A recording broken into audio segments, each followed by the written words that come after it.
You're about to enter into a new world of knowledge, curiosities, and high strangeness. This is a podcast of Straight Up Strange Productions. You're listening to Mysteries and Monsters. I'm your host, Paul Bestel.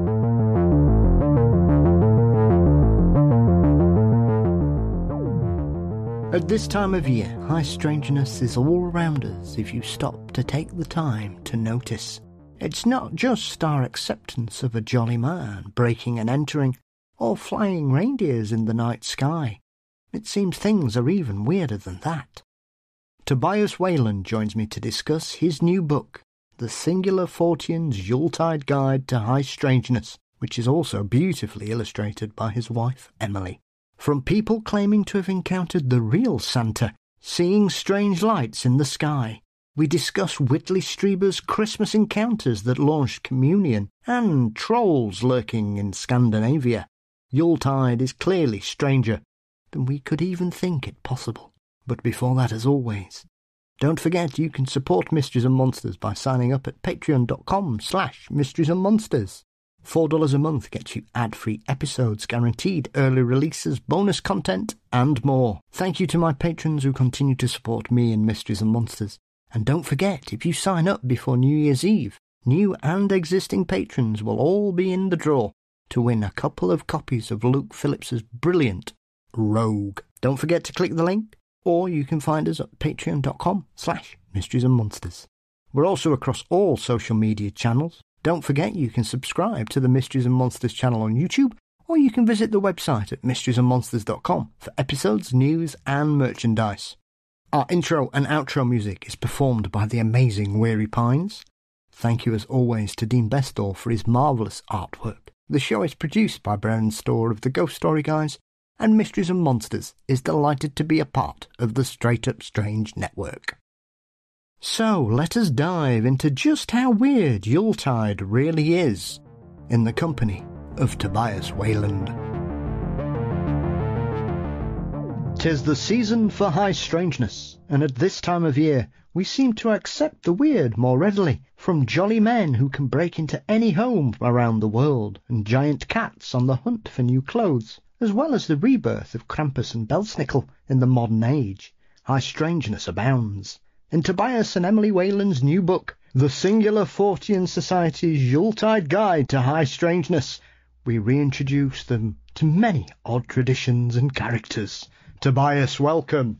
Thank you so much for having me, and happy holidays. The very same to you and yours, sir. The very same to you and yours. I love a book about weird things at Christmas and solstice and this time of year. Tobias, as a fellow lover of the weird, as you and Emily are, it's always interesting when I look at other people's favourites and some of the strange things that go on around the world. But obviously where you guys are based, is there anything that is unique to your particular state or your particular families that you do that perhaps is a bit different to anything else that others may do? Oh boy, in terms of celebrating like Christmas or the Yuletide season, there were some pretty fun traditions that we had when I was a kid. Setting out boots during the feast of Saint Nicholas. So the night before that, like you would set out your boots that I think one of my grandmother's made, and you'd set it out, and it wasn't like Christmas where you would get all of your big presents, but you would get little toys and treats and things in this boot, specifically from Saint Nick, who apparently was a different character from Santa Claus, despite having the exact same name, just in two different languages. But that was always right. That was always a really fun tradition. And we always did little things like that. My parents, and the reason that my parents are part of the dedication for this book is that they really always went out of their way to preserve that sense of magic, that sense of wonder, during this time of year. And so we would always have, visitations by little characters and things, and again, setting out the boot and stuff like that. I mean, well before Elf on the shelf or anything like that, my mom had actually handmade an elf costume for my favorite teddy bear. And so every year he would kind of become that and fill that role. He would be this helpful household elf, just during Christmas time.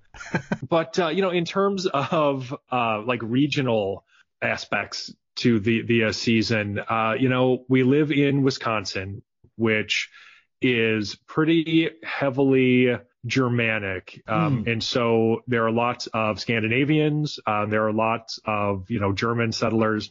And so something that you'll find quite a few of here are traditional Christmas markets, which are super fun.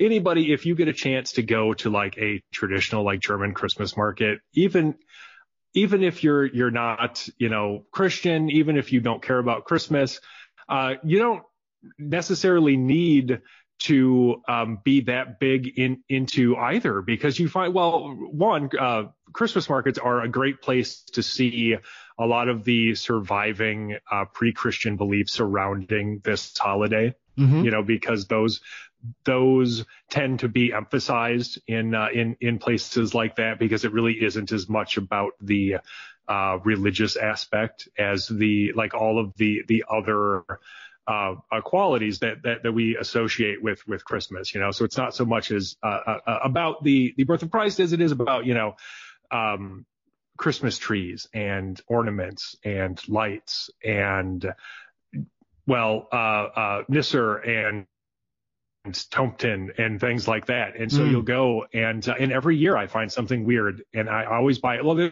there's one actually, and this isn't specifically Christmas related, but there's just one booth at this Christmas market in Oconomowoc, which is a pretty Wisconsin name for a town, by the way. And this guy, he makes the coolest like handmade iron sculptures. Oh. And they're like cutouts, like silhouettes and profiles and stuff like that. And he always has a lot of Bigfoot stuff for some reason. Excellent. And so, yeah, right. And so every single year I buy myself like a new Bigfoot statue or whatever to put somewhere. Yeah.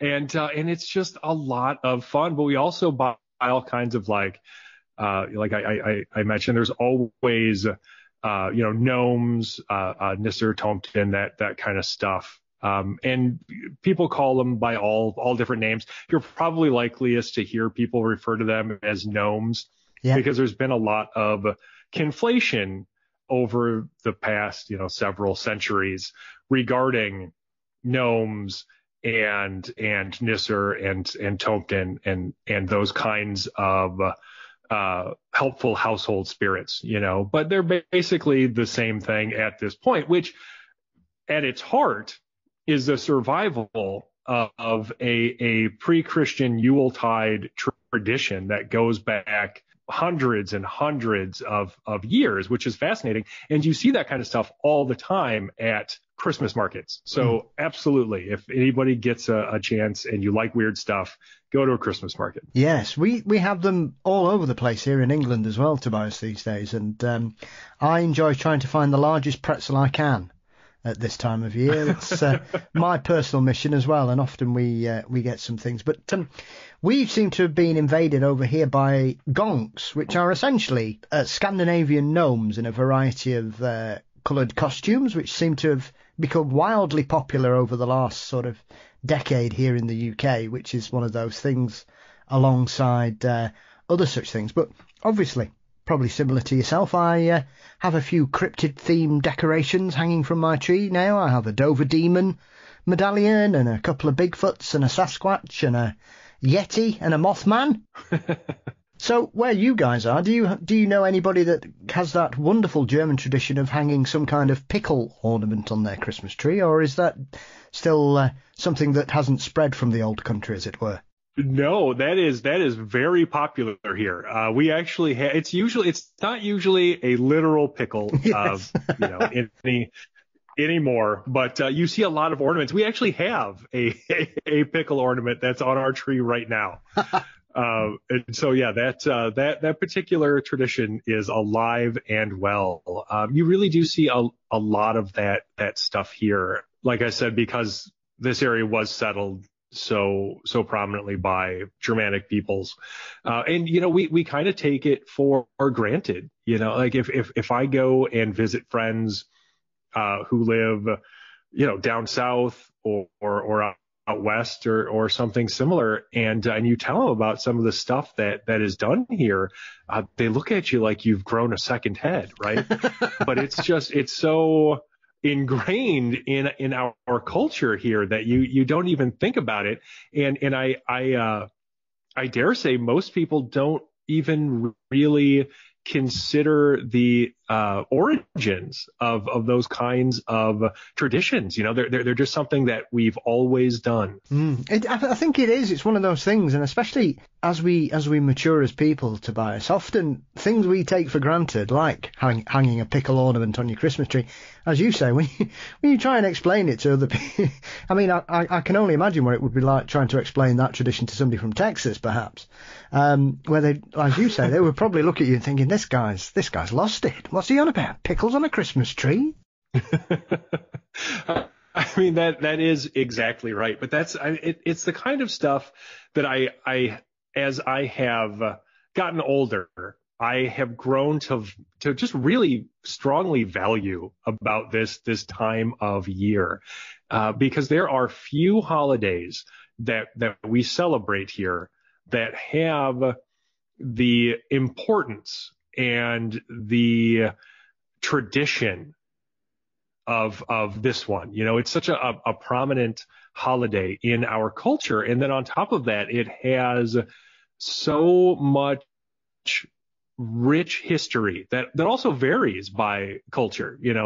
So you talk about the importance of Christmas in, like, say, the broader American culture, and then besides that, you've got all of these individual cultural traditions and celebrations and things like that, and you don't see many other holidays celebrated here that have that kind of traditional weight. If you think about, like, what are some other holidays that are important here, maybe Easter or the 4th of July or Thanksgiving, Halloween is very popular, and they're all very popular, but none of them are Christmas. None of them have that place in our society, and very few have the remaining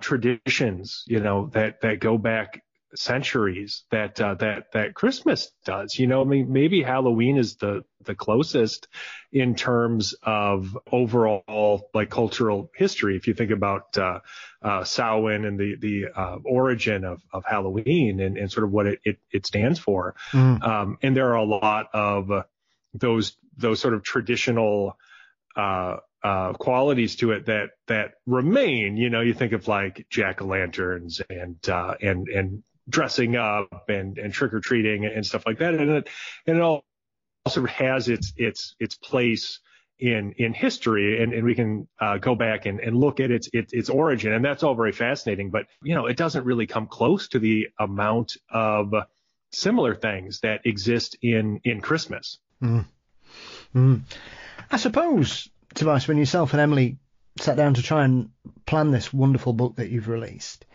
was it a case of you had a rough idea of some of the subjects you wanted to touch, or was it one of those that, as you began to sit down and work on this, that other things suddenly started to appear during your research and you began to uncover things you weren't aware of? Or were there sort of big hitters you knew you had to kind of, as most people would think, you can't talk about strange things at Christmas without everybody's favourite naughty children enforcer, Krampus? Yeah, I mean, that's definitely part of it. My writing style tends to be fairly fluid in terms of adherence to a strict outline. So I certainly had one when I started, and at a certain point, it was just crumpled up and thrown away because I had an idea, like you said, of some things that I found really interesting that I wanted to make sure that I covered. And so, certainly like the Yule Cat and Krampus and the Wild Hunt and Santa Claus and all of that stuff, I knew I wanted to talk about them. I wanted to dig in and kind of examine their origins and look at their place in society and in our culture, because of Christmas time. But pretty early on, because I had actually received reports from people who had experienced themselves strange phenomena surrounding this time of year, some of which it really deals specifically with Christmas characters. I decided that rather than just put out another book on spooky Christmas stuff, because there are plenty and there are some really good ones. Yeah. And so we probably don't need another book just on that. That I wanted to dig a little deeper and see if maybe there was a possible external phenomenon or phenomena that could at least be partially responsible for some of these stories traditionally told around this time of year. And so I thought a pretty good place to start with that, of course, would be examining these Christmas legends, but also then comparing them to anomalous phenomena that is still widely reported today. And there are, of course, as we often find in the field of Forteana, a number of startling similarities between the stories that our ancestors have told for centuries and what people say they are experiencing now, and largely the differences that we find are those of narrative. Like people look towards different explanations and they imagine different causal scenarios to explain what they're seeing, but fundamentally the experience remains very, very similar, if not the same. So fundamentally, that's what I wanted to do with this book, was determine if that external source could exist. Not that necessarily it does or has to, but could it? And I think after writing this, I could say, sure, I think it could. The section that made me draw a deep intake of breath and smile to myself are these people who claim to have encounters with what we would consider Father Christmas. And I think often at this time of year, people overlook these strange stories, Tobias. When you were looking into this, were you surprised that there are as many people who claim to have encountered Father Christmas and not just the jovial chap sat in our local department stores laughing away as children sit on their knees? Yeah, I had been hearing just some scuttlebutt over the years about reported Santa Claus, sightings or Father Christmas. And, I hadn't taken them terribly seriously because I had never been able to track down an actual eyewitness until I did. And that was, I think 2 years ago now. And I spoke to a woman who told me about a sighting that she had when she was a child, where on Christmas Eve. She had left the local church service that her family was attending, and she got out into the parking lot before anybody else. She was in a big hurry to get home, because you got to get home so you can go to bed, so you can wake up and get presents, right? And she saw what she described to me as this anomalous aerial object, this unidentified flying object that resembled a sled, pulled by reindeer, and she saw it fly across the sky clear as day.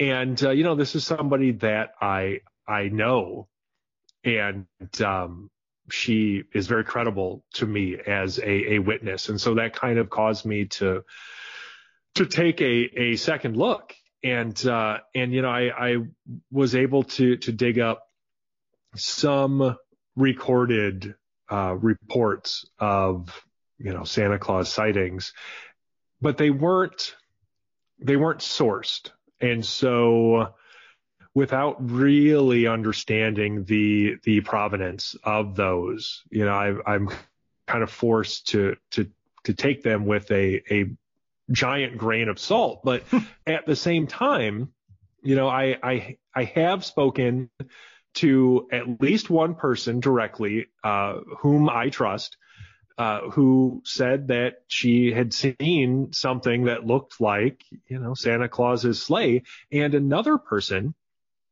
with whom I also spoke directly, who had a very interesting encounter with a seemingly supernatural and exceedingly generous person right around the holidays, and that sort of led to a lifetime of semi-miraculous activities around this time of year for her and her family, and really, more interestingly for me, led to an increased level of generosity and charity in her personal life. It made her more appreciative of other people, more willing to help. It made her want to go out and help people. And so that's fascinating to me too. But I was fairly surprised at what I had found when I started looking. So while I don't expect people to suddenly believe in Santa Claus as this tangible, objectively real figure, I do think that it's more than fair to say that it is a weird enough phenomenon that it should at least pique our interest if we're already into weird stuff. This isn't necessarily something that people should be dismissing as nothing but children's tales at this point.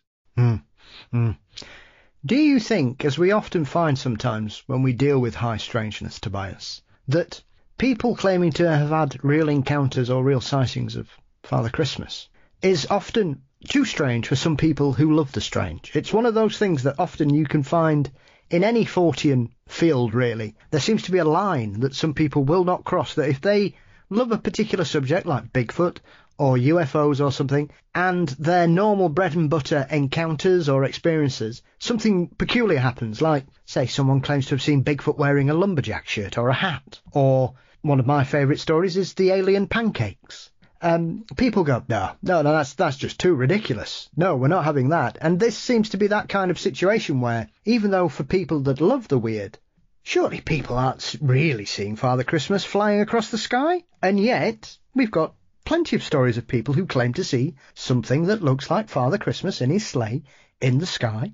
And even some people claim he waves at them, which is wonderful. You're right. It is wonderful. And, maybe it's because I'm from Wisconsin and Eagle River, which is a place I've been multiple times. We actually used to vacation up there until very recently, is where Joe Simonton had his encounter with those saucer occupants who gave him those flying saucer pancakes. But I it's not too weird for me, but I think that you make a really good point in recognizing that it does seem to be a bridge too far for many people in the various fields of Forteana, right? And that's something that we see all the time. People seem to have limits in what they're willing to entertain. If you talk to a hardline, undiscovered primate species hypothesis Bigfoot researcher, and you start talking about stuff like Bigfoot mind speak, like Bigfoot communicating through telepathy, or entering and exiting portals, or mysterious poltergeist effects, or weird balls of light in the same areas, or anything else that is considered too woo for them, like they will shut you down very, very quickly. And I hope that one of the things that we can encourage through works like this is for people to remain open-minded. Don't dismiss something out of hand. I mean, if you're already exploring something that mainstream science is telling you is impossible, if you've gone that far, why not be willing to go however far the subject dictates? Why not be willing to just go as far as it will take you, and really have that spirit of exploration and discovery? I'm not asking people to believe anything, because I don't find belief to be particularly useful in this field. I try not to believe things personally, because things exist whether I believe in them or not. And so there are things that we know and things that we don't know.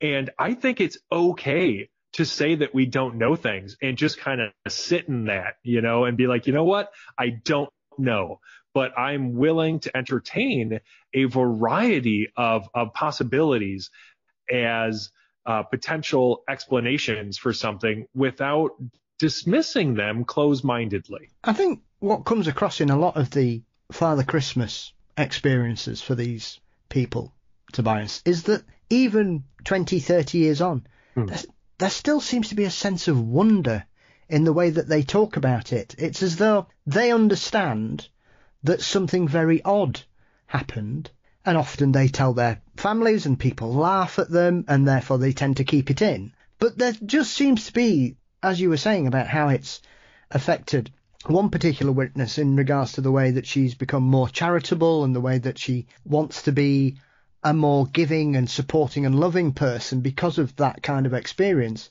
that all these people, decades on, still remember that brief moment in time where they realised that, to them, Father Christmas was real.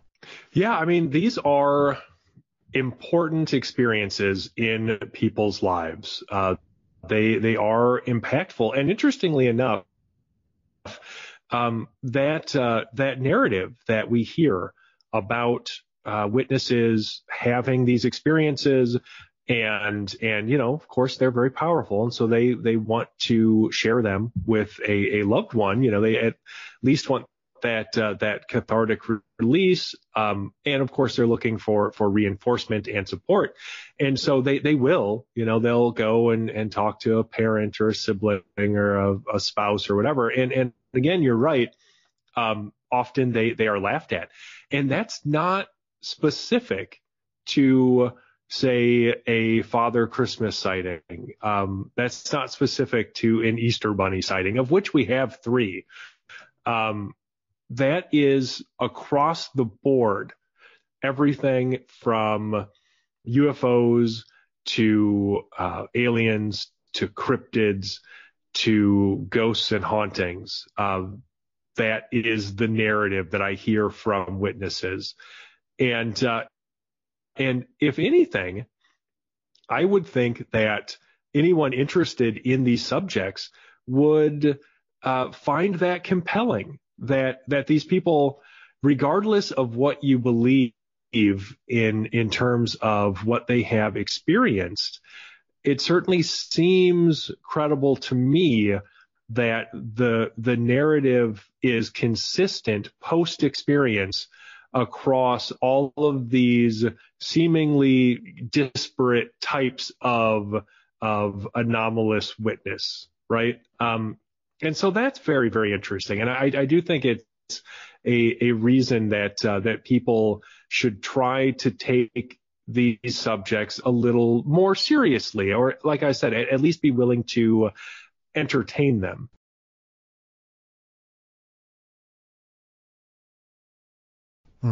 Yes.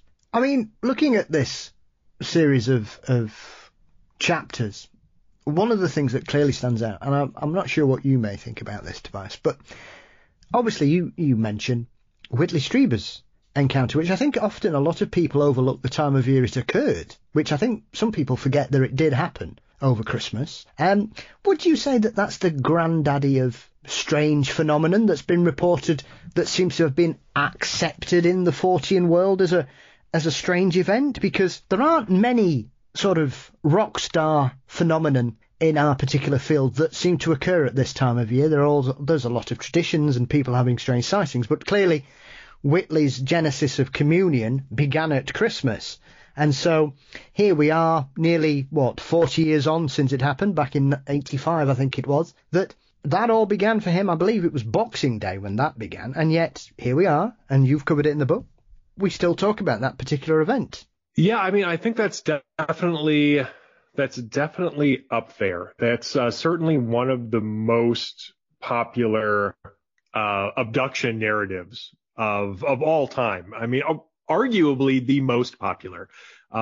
Maybe tied with Travis Walton. But yeah, I mean, in terms of anomalous phenomena that have occurred around this holiday specifically, I would say it could be one of, if not the most well known, but at the same time, it's not normally associated with this time of year in a way that I think would cause most people to associate it with Christmas. You also have to consider there is another popular UFO story that is from this time of year as well, which of course is the Bentwater sighting. And that, regardless again of what people think of it, because you have a couple of different camps where some people believe that it really was some sort of unidentified object, and some people think that it was a misidentified lighthouse or something similar. But regardless, putting that aside, it is still a very popular UFO story that is associated with this time of year. And usually when I hear about that one, people always mention the date. And I don't think that's intentional necessarily to force an association with Christmas. I think it's probably just indicative of how UFO reports tend to be presented. Mm-hmm. But yeah, I mean, there are at least two of the most popular UFO related stories of all time associated with this time of year. Well, that took place during this time of year. Associated isn't even a strong enough word, right? Like they definitively took place according to the only sources we have for them right around Christmas, which is interesting. And of course, in my research, after speaking to a man who had his own odd mystery orb sighting around this time of year, I discovered a UFO flap that was fairly prominent, that actually occurred over Christmas Eve and Christmas Day back in 2014. And so that was odd. I spoke to this guy named Shane, and he basically told me about this experience he had that year with these silent luminescent orbs that he interpreted as being intelligent, maybe even friendly. and his experience was on Christmas Eve of that year. And now we come to find out then that the same time he was having his experience, which was, that was right here in North Carolina. So while he was having that experience, across the country from Christmas Eve to Christmas, through Christmas Day of that year, there were dozens of sightings of anomalous orange or red orbs that bear a striking resemblance to what he had seen. And so I don't know necessarily that the time of year is the most important factor in any of these cases, but I do find it fascinating that they all took place on or around Christmas. And my reasoning for that, why I find it so interesting, is because one of the goals when I set out to write this, like I mentioned earlier, is to determine if it's possible that there's any external stimulus that might have inspired these stories. And when you hear about Whitley Strieber's abduction experience right around Christmas time, that reminds me of things like the Asgard's Ray and the Wild Hunt, and these weird orb sightings. Like, they're very reminiscent of things like the Wild Hunt in terms of their overall behavior. And is it possible that whatever these weird orbs are, our ancestors were seeing them hundreds of years ago, and talking about these weird lights and telling stories about them around the fire during Yule, and basically creating narratives around them. And instead of balls of light, maybe they were torches or lanterns held by the spectral huntsman in this wild hunt, right? And that isn't to say that, oh boy, they're all stupid. They all thought this was a wild hunt, and look how smart we are in the 21st century, but because we create our own narratives. Like, we're also very stupid. And so we make stuff up all the time to try to explain these phenomena that I don't think are necessarily any closer to the truth than what they may have been getting at when they were creating stories around these, centuries and centuries ago. And so that's something to take into consideration. But I just find it so interesting to speculate about some of this stuff as potential causes, for some of the stories and legends that we still celebrate today. I think as well, one of my favourite weird happenings that occurred was the famous Kokura Lights incident, which happened in December the 30th into New Year's Eve, 1978, which is near New Zealand, Tobias. And that's on film, where a reporter with the wonderful name Quentin Fogarty, which I love, took a film crew with him because people were reporting seeing these strange lights bobbing across the sea. And they went up and they filmed them several times. And these are clearly strange, anomalous light formations of a variety of descriptions and shapes. And there's been freeze frames of them. These are clearly not reflections. It's also one of my favourite, most ludicrous explanations, which was lights reflecting from shrimp boats, along with Venus, as always, Tobias, I'm sure. The amount of UFOs that have been Venus over the years should be a book themselves, I think. And so, once again, you have strange light formations at this time of year.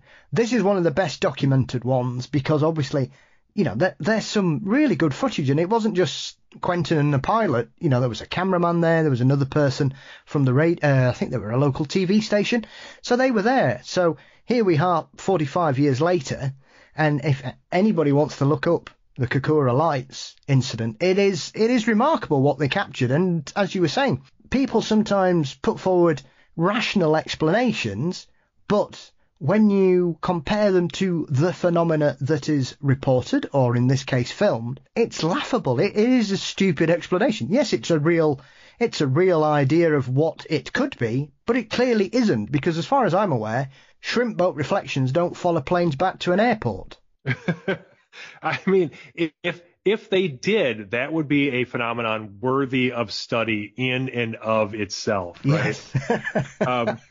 No, you're absolutely right, and that is a very interesting example of the types of phenomena that I'm talking about, because let's see, today we have created narratives like the extraterrestrial hypothesis, or interdimensional hypothesis, or people speculate about ultra terrestrials, or any number of things to explain UFOs, to explain seemingly intelligent behavior from UFOs, to explain the occupants of whatever these things are. And quite frankly, most, if not all, of the narratives we have created are no more supported by solid evidence than the idea of Odin leading a wild hunt. And so, what we have are these root phenomena. We have weird things people are experiencing, and we tell stories about them because that's what we do. That's what humans do. We are all living in our own story all day, every day, the entirety of our lives. And when things happen to us, because we are social creatures, we tell those stories to each other. And I think that it's possible that so many of the stories that we tell that have been ingrained into our culture in so many different ways could have been inspired by these unexplained phenomena that we have experienced and continue to experience with seemingly no end in sight, and no better explanation today than we've ever had. Absolutely. And we only have to look back 130 years, Tobias, to know that there wasn't anything flying about in the sky. So what were people seeing? And often there seems to be sometimes this kind of presumption that everybody 150 years ago was stupid and illiterate and didn't understand anything, which is clearly nonsense. Otherwise, I think we'd have just discovered everything in the last 100 years, which we clearly didn't. And so often people always, like you say, it's, these people have these stupid traditions and it's just superstitious nonsense and stuff. And yet you can only start explaining things away, really, strange lights in the sky, over the last 150 years. What people were seeing 200 years ago, Tobias, was clearly not an aeroplane or a helicopter or a satellite, and people aren't going to be seeing the same planet around the world at the same time, primarily because not everybody can see the same part of the sky at the same time. So it is one of those things that I think sometimes people just kind of poo-poo a lot of these wonderful traditions and customs that have clearly had a germ of truth in their origin for whatever reason, and continued into the modern day. I mean, Krampus is a wonderful example of something that completely fell out of favour, but I would suggest that through the internet more than anything, Krampus has suddenly, I doubt it's ever been as popular as it is today. I think you're right, honestly. I noticed several years ago that Krampus was making a comeback, and like you said, it started on the internet, but that has since translated to multiple cities that I have seen celebrating like Krampusnacht celebrations, having parades. And you're right, like about the popularity too. I doubt, considering this was a relatively localized holiday figure, I doubt that Krampus has ever had this kind of widespread popularity in the entire length of his existence as a holiday character. And so it's been really, really interesting and really, really fun, frankly, to see the resurgence of this character and see all of this newfound popularity, because Krampus is another one of those figures where his origin is somewhat lost in antiquity. You know, it's like so many things that have come out of the Germanic tribes, like those cultures. I mean, people didn't keep written records. You know, most of what we know are from Christian monks or Roman historians,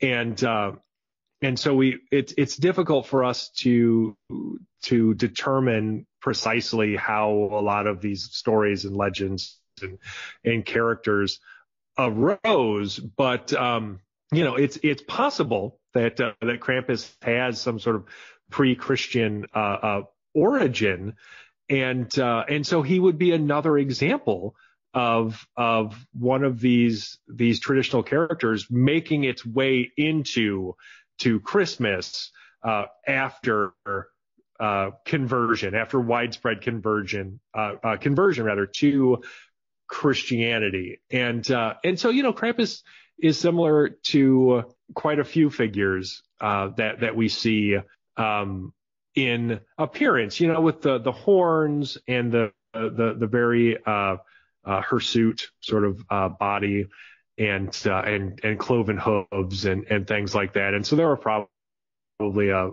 multitude of inspirations, not the least of which, you know, could be you know, a character like Pan or something similar. But again, you know, for me, I have to wonder if there is some other inspiration, if there is some being or entity with which people have ever interacted that would inspire them to tell stories of Krampus, you know. And so you think of you know, some of the more famous cryptids. So you think of like tales of wild men, so like Bigfoot and similar Yeti, things like that. But also, you know, some of the weirder sort of cryptids, like people reporting sightings of Goatman or Sheep Squatch even. You know, like that's supposed to have horns and, you know, generally similar in appearance to Krampus or something. And so, yeah, I have to wonder if there was some point when somebody had some kind of experience, you know, like that sort of inspired them to start talking about this being, because we've seen a character that's a better example, because we can see more or clearer evidence of her pre-Christian origin, or at least pre-Christmas origin, would be somebody like Grula. And I apologize, Icelandic is very difficult to pronounce if you were raised speaking English. And so if I'm butchering her name for anybody who is Icelandic or who knows how to pronounce that, I do apologize. You can judge me, like that's fine, but I am doing my best. But anyway, like her first appearance is in the Prose Edda, you know, and that was written in the 13th century, I believe, or maybe 12th. But so hundreds and hundreds of years ago, and she wasn't associated with any holidays then. She was just one amongst a list of giantesses, right? Like listed in the Prose Edda. And since then, she has become associated with Christmas. And in the interim, while we don't know a ton, because again, none of these people were great at keeping records. Like nobody even, like most of them didn't even bother. Yes. It was always somebody else keeping records for them. So if you had a Christian monk or a Roman historian or something, right? But from what we have found, it is apparent that she was a very important character in Icelandic culture, to the point where there were a good number of references made to her. People would use her name to refer to different things. And somewhere along the way, that popularity translated to becoming a Christmas character. So, I think if you have a character popular enough, and you think about when people really like to tell stories, which is when you're stuck inside, right? So if you think about this time of year and the weather involved, and the fact that it was the darkest time of year, and before, modern conveniences and electricity and things, people would generally find themselves stuck inside. And, you've got yourself and your extended family and a fire to sit next to, and not a whole hell of a lot else going on. And so it was a natural time for storytelling. And so people would probably tell stories of her. And as that time of year became more and more associated with this particular holiday, I think it's only natural then that some of these characters became Christmas characters when they hadn't been for the entirety of their existence up until that point. But when you think of them in that term, like I should say, when you think of them in those terms, then I think it becomes easier to imagine that there could be some kind of external source, something that people really experienced before actually working them into these other areas of their culture. For somebody like her, maybe, just to speculate, maybe there was some kind of Sasquatch sighting or sheep squatch sighting or something along those lines that inspired people to talk about her and put her in the prose edda.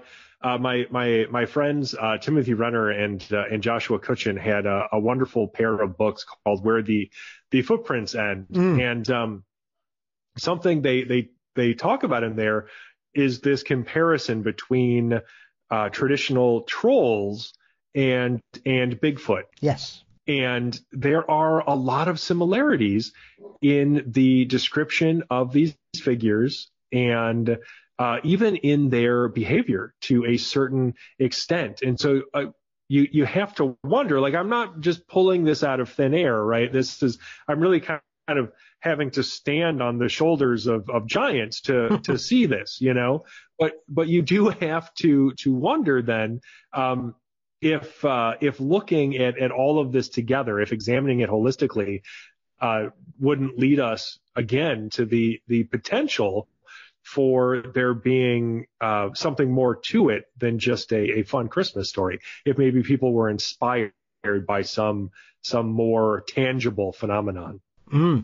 It is a trend I've noticed in the last sort of 5 years here in Europe, Tobias, that people have started to sort of look towards the troll stories of Scandinavia with a more open mind in regards to, is this a European Bigfoot? Is that where we're getting trolls from? Is that what it is? Is it just a smaller version? Though trolls can be a variety of sizes. And once again, here we have a mythical creature that over the last 10 years, thanks to two rather good Norwegian films, Troll and Troll Hunter, which are not connected, which confuses some people, the troll has once again found itself breaking free of the only other real sort of literary introduction to it, which is obviously Tolkien's Lord of the Rings and Hobbit series of books, where you've got trolls popping up in that, often as the bad guys' heavies. And so it's one of those things, once again, that I think people used to, once again, look back at some of these stories and some of these tales as just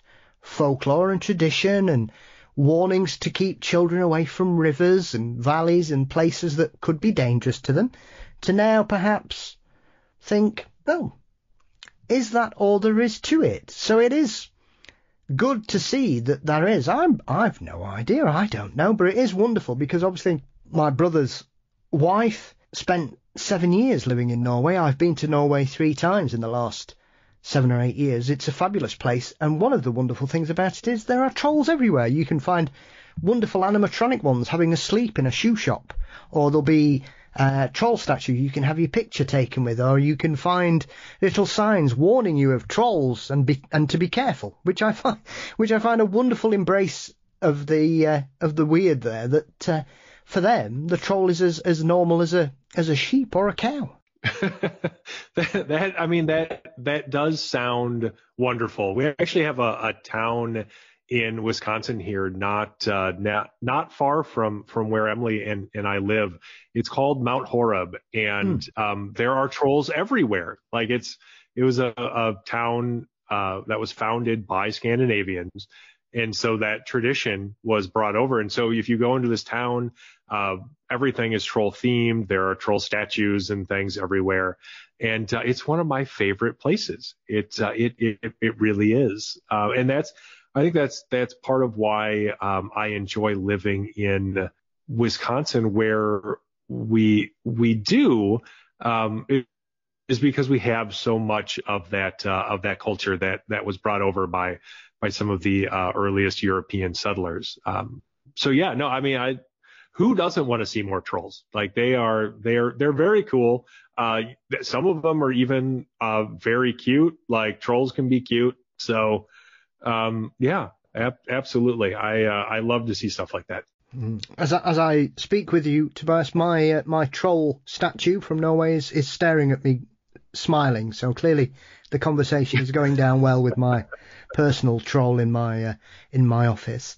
And as you mentioned about Iceland, do you think that they've got a bit of a premium here on Strange Things at Christmas? Because obviously, along with the giantesses, we've got the wonderful story of the Yule Cat, as I said in the introduction, that hunts for those that don't have new clothes, and we've got the 13 merry lads, the 13 Yule lads, and Emily's got some wonderful portraits of these cheeky characters in there, and I love the fact that they've all got different personalities, and obviously the tradition there is that they will visit you on the 13 days preceding Christmas to leave a variety of treats, shall we say, in your shoes. I do like the rotting potatoes if you've been particularly naughty, which I don't think anybody wants to find in a shoe first thing on a morning, Tobias, especially when it's freezing cold out there. And you've got, the wonderful tradition about the sharing of books, which is one of those traditions that started as the Icelandic government trying to encourage people to read more, and has now become a central part of an Icelandic Christmas. People love to give books at that time of year now. Yeah, I mean, those are all wonderful traditions, and I think that Iceland has definitely earned its place in the current zeitgeist surrounding weird Christmas tales. The Yule Cat, of course, is huge,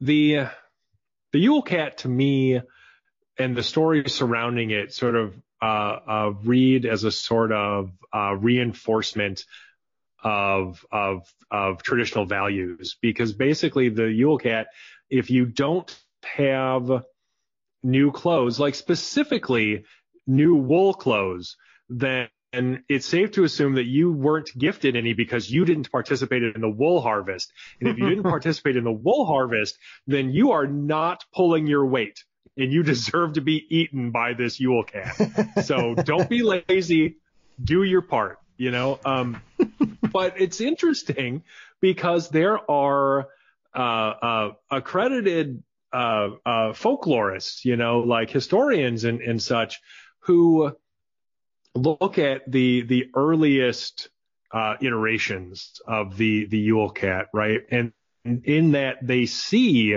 something that wasn't just a story. Now, I'm not saying the Yule Cat is real or not, but at one time, it is likely that there were people who believed in the existence of it, which is very interesting to me, obviously, because that does sort of reinforce the idea that there is potential for some sort of a phenomenon to inspire these stories. And so you have to think, of course, about all of the various big black cats that have been seen all over the world that, you know, have at least a superficial resemblance to the Yule cat. You know, the Yule cat now traditionally is said to be like as big as a house, but as stories grow, you know, with each retelling, it wouldn't be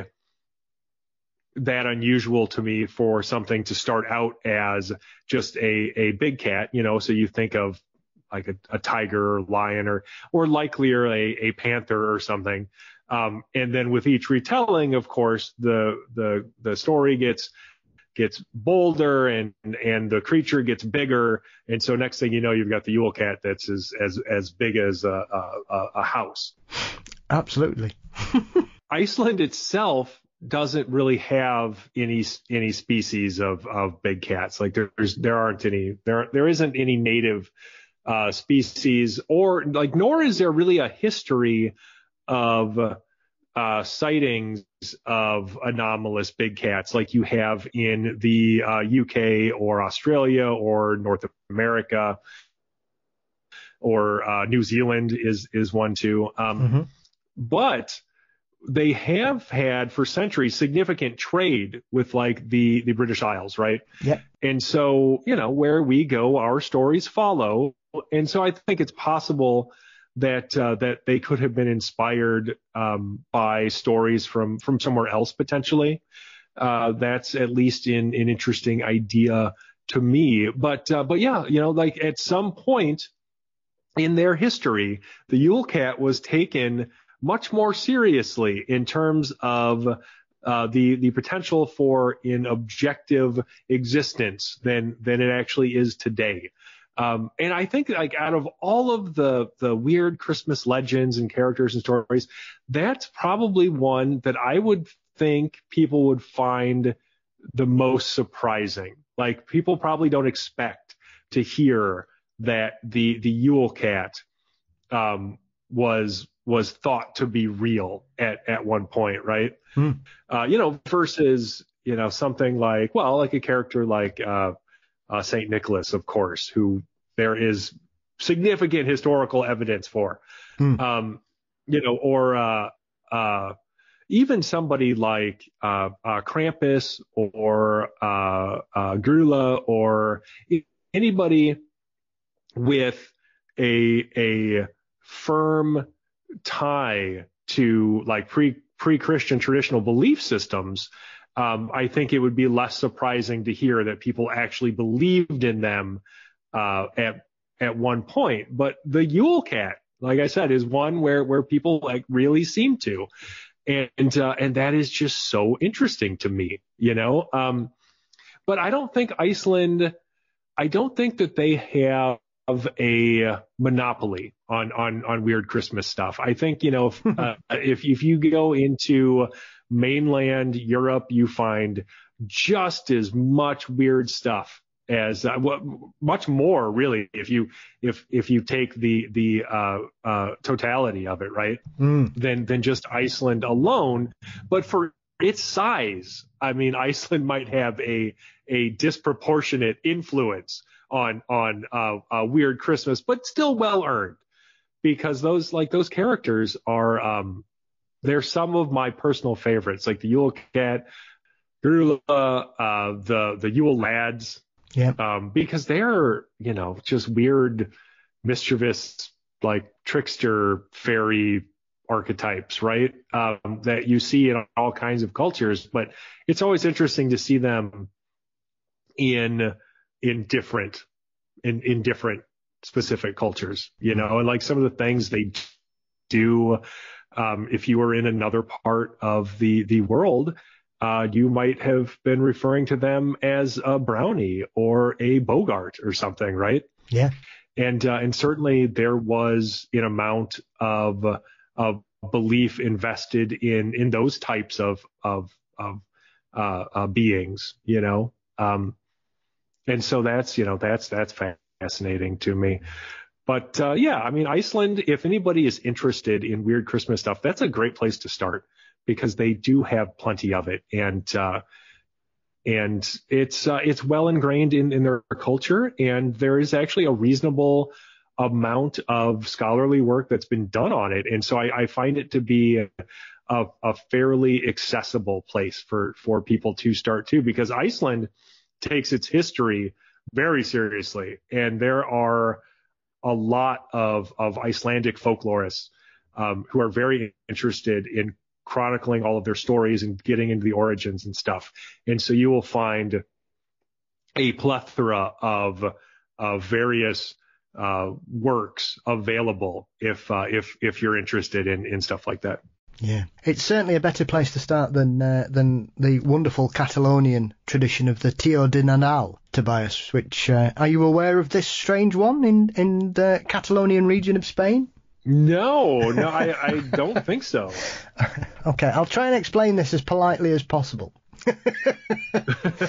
So the Tio de Nadal is a smiley log that all Catalan homes have at Christmas, and they welcome it into their house around the 8th of December, and they wrap it in a blanket and they look after it. They leave it gifts to make it welcome, and then as Christmas approaches, on either Christmas Eve or Christmas Day, the children of the house are given sticks and they beat the log until it poos presents. Okay. At least they get presents, I guess, right? So it's kind of a repayment for all the treats it's been given in the previous 2 weeks, and sometimes the gifts are placed under the tree, so the log has done its business whilst no one was looking, perhaps. But there is a strange thing. So you can go in any shop in, say, Barcelona or Valencia or anywhere like that, and you can find a whole range of these pooing ornaments that you can have along with the Tio de Nadal. I will have to get one of those and I'll put it right next to the pickle currently hanging on our Christmas tree. Well, I think the last one I want to sort of touch on before I let you go and prepare yourself for the upcoming festivities this Yuletide, Tobias, is obviously one here in the UK, and I'm always interested when I see people from outside of the UK come across this. To be honest, I think a lot of people in the UK have only really sort of rediscovered this once again, primarily, I think, due to the internet, and that is the wonderful Mary Clwyd. And it's something quite dear to my heart, because where I am in Sheffield and the surrounding areas here of Derbyshire and the Peak District, we had a very similar thing that unfortunately seems to have completely died out in the last 50 years, which was known as Old Tup, which was essentially the same thing. So what on earth did you think the first time you came across Mary Clwyd? And it's not once again, as we're talking about pooing logs, it's another one where we've basically got a horse head skeleton on a stick wandering around villages harassing people for food and drink. When I first saw it, I thought, what a weird, awesome thing that is. Like, why don't we do that here? Because for people who aren't familiar, I mean, basically, it's a Welsh holiday tradition, like wherein a horse skull is mounted on a long pole and decorated with various bright baubles and ribbons and such, while a person controlling it from beneath, like hidden under a white cloth attached to the skull, will lead a parade of characters, which can include, such old-timey favorites as like Punch and Judy from door to door. And you show up on people's door, like on their doorstep, and you demand things, right? You're like, and it can result in like sing-offs where like the characters will have to sing something, and then the residents have to sing something, and then I I think eventually, if you're doing it good naturedly, like the residents are supposed to like capitulate at a certain point. Like they're meant to lose so they can invite the people in and, you know, offer them some kind of hospitality. But yeah, I mean, it's a fascinating tradition, and it's another one where its origin is very murky. You know, again, if you look to the work of folklorists and historians and things, there's no consensus on where this came from, really. It could, you know, like there is this long tradition of wassailing that people point to, and it's just sort of been, you know, folded in with that. So that's what the terms are that people think of it. But you know, there are people who think that it could be something much weirder. There are people who connect it to like certain pre-Christian pagan beliefs. So, you know, if you think of Rhiannon, the maiden of the other world, and her connection with horses, like some people have made that connection. So she's said to have ridden a white horse. And so people look at this construct of the horse skull with the white veil and everything, and connect it to her, but it's not a particularly solid connection. I mean, it's very much in the realm of speculation with no firm historical records to back it up. But again, at the same time, we know that, you know, it's not like great historical records were kept. So how would we know, really? But yeah, I mean, it's a fun tradition. I think it's great. Because of the overall paucity of evidence connecting it to high strangeness events or the paranormal, and the strong possibility that it sort of arose out of this other tradition and isn't necessarily associated with anything too weird. I didn't include it in the body of the book, but I made sure to add it as an appendix because it is weird and cool enough where people need to know about it for sure. Absolutely. I would be impressed by anybody that can battle rap in Welsh as well, Tobias.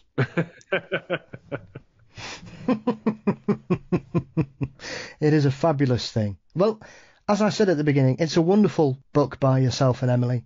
As we said, completely complemented by Emily's wonderful, cheeky and mischievous images throughout. There's some wonderful illustrations, as I would not expect anything else from Emily's talented hands. And so what's next for yourself, Tobias? Any new projects for yourselves in the world of the singular Fortean, or is it a case of kicking back and helping yourself to copious amounts of pickle and eggnog for the next few weeks? Well, there will certainly be some of that, yes. And I definitely plan on taking some time off so I can truly appreciate this time of year, because it is my favorite time of year, you know. Mm-hmm. But of course, there are always things that we are working on. You know, a couple of them I guess I can't talk too much about, but if you're following us on social media, I do have a pretty cool television project that I was working on this past year. That'll be a pretty big episode of a very well-known show, and so, you know, follow us on social media and you'll see that as soon as anybody can. And you know, I've always got a couple of book projects that I'm kicking around, so definitely you'll hear more about that in the new year as well. But yeah, otherwise I have some appearances coming up. You know, I'll be at Dead of Winter in February of next year. That's down in Alton, Illinois, and that's always a fun time. You don't have a lot of paranormal conferences in the winter time, especially around here, and so it's a good excuse to get out of the house in one of the, you know, coldest, crappiest times of year here, and talk to other weirdos, hear some good presentations and stuff like that. And then, moving into the summertime, we get much busier, and I'll be at like Spirits in the Spring in Broadhead, Wisconsin, and then Haunted America back down in Alton in June, and then I've got another appearance already lined up in October of next year, which is going to be down in Rock Island. And so definitely keep your eyes peeled for those. And we'll be sharing lots of stuff on social media for them. And I'm sure that I will add other events and things as the year as the year progresses rather.